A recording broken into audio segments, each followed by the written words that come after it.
ನಮಸ್ಕಾರ. ಇವತ್ತು ಭಾರತದ ಸ್ಟಾಕ್ ಮಾರ್ಕೆಟ್ನಲ್ಲಿ ಏನಾಗ್ತಿದೆ? ಎಲ್ಲವೂ ತಲೆಕೆಳಗಾಗಿದೆ. ಮಾರುಕಟ್ಟೆಯಲ್ಲಿ ಸಂಪೂರ್ಣ ಗೊಂದಲ. ಏನಾಗ್ತಿದೆ ಅಂತ ಯಾರಿಗೂ ಅರ್ಥವಾಗ್ತಿಲ್ಲ. ಬನ್ನಿ, ಈ ಕುಸಿತದ ಹಿಂದಿನ ಕಾರಣಗಳೇನು ಮತ್ತು ಅದರ ಪರಿಣಾಮಗಳೇನು ಅಂತ ಅರ್ಥ ಮಾಡ್ಕೊಳ್ಳೋಣ. ಸರಿ, ನೇರವಾಗಿ ವಿಷಯಕ್ಕೆ ಬರೋಣ. ಮೊದಲಿಗೆ ಈ ಸಂಖ್ಯೆಯನ್ನ ನೋಡಿ, 14 ಲಕ್ಷ ಕೋಟಿ ರೂಪಾಯಿ. ಇದು ಸುಮ್ನೆ ಒಂದು ನಂಬರಷ್ಟೇ ಅಲ್ಲ.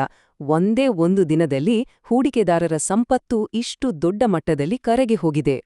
ಹಾಗಿದ್ರೆ ಮೊದಲನೇದಾಗಿ ಈ ದಿನವನ್ನ ಭಾರತೀಯ ಮಾರುಕಟ್ಟೆಗಳಿಗೆ ಒಂದು ಬ್ಲ್ಯಾಕ್ ಮಂಡೇ ಅಥವಾ ಕರಾಳ ಸೋಮವಾರ ಅಂತ ಯಾಕೆ ಕರೀತಿದ್ದಾರೆ ನೋಡೋಣ ಬನ್ನಿ. ನಮ್ಮ ಪ್ರಮುಖ ಇಂಡೆಕ್ಸ್ಗಳ ಕಥೆ ಏನಾಗಿದೆ ಅಂತ ನೋಡಿ. ಸೆನ್ಸೆಕ್ಸ್ ಬರೋಬ್ಬರಿ 1836 ಪಾಯಿಂಟ್ಸ್, ಅಂದ್ರೆ ಸುಮಾರು 2.5% ಡೌನ್.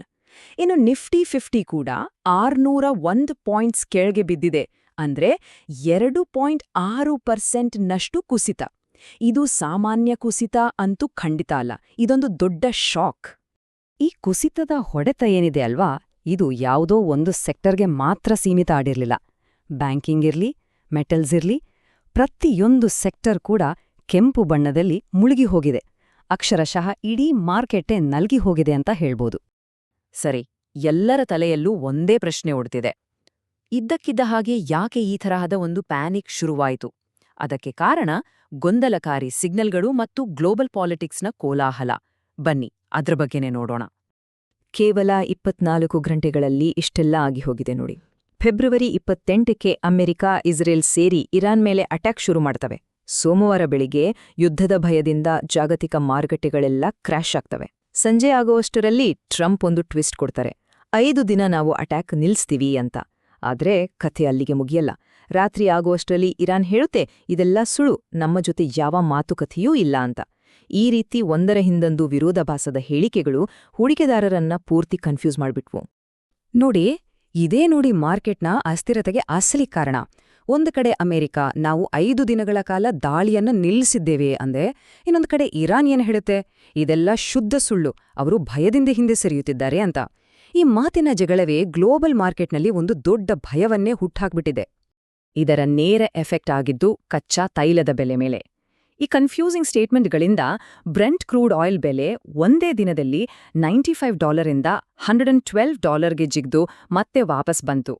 ಇಂತಹ ಅನಿರೀಕ್ಷಿತ ಏರಿಳಿತ ಆರ್ಥಿಕತೆಗೆ ತುಂಬಾನೇ ಅಪಾಯಕಾರಿ. ಈ ಗ್ಲೋಬಲ್ ಡ್ರಾಮಾದ ಅಲೆಗಳು ಈಗ ಭಾರತದ ತೀರಕ್ಕೂ ಬಂದು ಅಪ್ಪಳಿಸಿವೆ. ಹಾಗಿದ್ರೆ ಈ ಜಾಗತಿಕ ಬಿಕ್ಕಟ್ಟು ಭಾರತದ ಎಕಾನಮಿ ಮೇಲೆ ಹೇಗೆ ನೇರ ಪರಿಣಾಮ ಬೀರಿತು ಅಂತ ನೋಡೋಣ ಬನ್ನಿ. ಈ ಸಂಖ್ಯೆ ನಮ್ಮ ರೂಪಾಯಿಯ ದುಸ್ಥಿತಿಯನ್ನ ತೋರಿಸ್ತಾ ಇದೆ. ಅಮೆರಿಕನ್ ಡಾಲರ್ ಎದುರು ನಮ್ಮ ರೂಪಾಯಿ $93.98 ಕುಸಿದು ಆಲ್ ಟೈಮ್ ಲೋ ಮಟ್ಟಕ್ಕೆ ತಲುಪಿದೆ.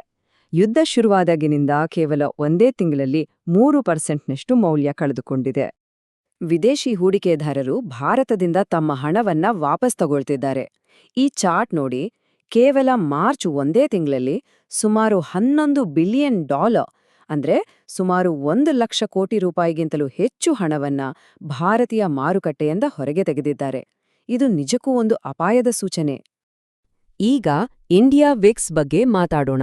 ಇದನ್ನ ಸರಳವಾಗಿ ಭಯದ ಸೂಚ್ಯಂಕ ಅಥವಾ ಫಿಯರ್ ಇಂಡೆಕ್ಸ್ ಅಂತ ಕರೀತಾರೆ.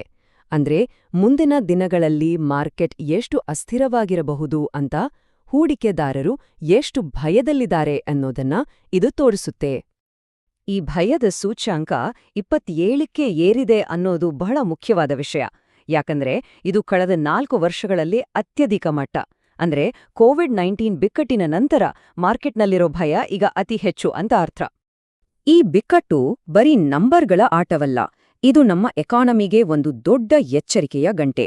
ಹಾಗಿದ್ರೆ ಸರ್ಕಾರದ ಪ್ರತಿಕ್ರಿಯೆ ಹೇಗಿತ್ತು ಮತ್ತು ಈ ಬಿಕ್ಕಟ್ಟಿನಿಂದ ನಮ್ಮ ಆರ್ಥಿಕತೆಯ ಯಾವ ದೌರ್ಬಲ್ಯಗಳು ಬಯಲಾಗಿವೆ ಅಂತ ನೋಡೋಣ. ಪ್ರಧಾನಿ ನರೇಂದ್ರ ಮೋದಿಯವರು ಸಂಸತ್ತಿನಲ್ಲಿ ನೀಡಿದ ಈ ಹೇಳಿಕೆ ಪರಿಸ್ಥಿತಿ ಎಷ್ಟು ಗಂಭೀರವಾಗಿದೆ ಅನ್ನೋದನ್ನ ಸ್ಪಷ್ಟವಾಗಿ ಹೇಳ್ತೆ. ಇದು ಕೇವಲ ಸ್ಟಾಕ್ ಮಾರ್ಕೆಟ್ ವಿಷಯವಲ್ಲ, ಇಡೀ ದೇಶದ ಆರ್ಥಿಕತೆಯ ಮೇಲೆ ಪರಿಣಾಮ ಬೀರುವ ಗಂಭೀರ ವಿಷಯ ಅಂತ ಸರ್ಕಾರವೇ ಒಪ್ಕೊಂಡ ಹಾಗೆ. ಹಾಗಿದ್ರೆ ಭಾರತ ಈ ವಿಷಯದಲ್ಲಿ ಯಾಕೆ ಇಷ್ಟು ವೀಕ್? ನೋಡಿ, ಇದು ತುಂಬಾನೇ ಸರಳ. ನಾವು ನಮ್ಮ ಇಂಧನದ ಅಗತ್ಯದ 80-85% ಆಮದು ಮಾಡ್ಕೊಳ್ತೀವಿ.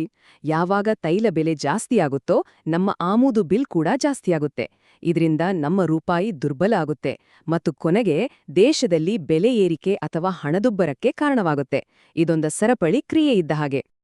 ಕೊನೆಯದಾಗಿ ಈ ಇಡೀ ಘಟನೆಯಿಂದ ನಾವು ಕಲಿಬೇಕಾದ ಪಾಠವಾದ್ರೂ ಏನು? ನಾವು ಬದುಕ್ತಿರುವ ಈ ಅನಿಶ್ಚಿತತೆಯ ಯುಗದ ಬಗ್ಗೆ ಸ್ವಲ್ಪ ಚರ್ಚಿಸೋಣ.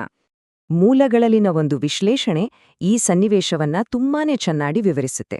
ಅವರ ಪ್ರಕಾರ ಟ್ರಂಪ್ ಇಡೀ ಜಗತ್ತನ್ನ ಒಂದು ಬಿಗ್ ಬಾಸ್ ಮನೆಯ ತರ ನೋಡ್ತಿದ್ದಾರೆ. ಮಾರುಕಟ್ಟೆಗಳನ್ನ ತಮ್ಮಿಷ್ಟದಂತೆ ಆಡಿಸಲು ಬೇಕಂತ್ಲೇ ಈ ತರದ ಡ್ರಾಮಾ ಮಾಡ್ತಿದ್ದಾರೆ. ಅವರ ಒಂದೊಂದು ಮಾತು, ಒಂದೊಂದು ಟ್ವೀಟ್ ಮಾರುಕಟ್ಟೆಯಲ್ಲಿ ದೊಡ್ಡ ಅಲೆಗಳನ್ನೇ ಎಬ್ಬಿಸ್ತಿದೆ. ಹಾಗಿದ್ರೆ ಕೊನೆಗೆ ನಮ್ಮ ಮುಂದೆ ಉಳಿಯೋ ಪ್ರಶ್ನೆ ಇದು: ಒಬ್ಬ ವ್ಯಕ್ತಿಯ ಒಂದು ಟ್ವೀಟ್ ಇಡೀ ಜಾಗತಿಕ ಮಾರುಕಟ್ಟೆಗಳನ್ನೇ ತಲೆಕೆಳಗೆ ಮಾಡಬಹುದಾದ್ರೆ, ಹಾಗಿದ್ರೆ ಸ್ಥಿರತೆ ಅನ್ನೋ ಪದಕ್ಕೆ ಇವತ್ತಿನ ಜಗತ್ತಿನಲ್ಲಿ ಅರ್ಥವಾದರೂ ಏನು? ಇದರ ಬಗ್ಗೆ ನಾವೆಲ್ಲರೂ ಖಂಡಿತವಾಗಿಯೂ ಯೋಚಿಸ್ಬೇಕು.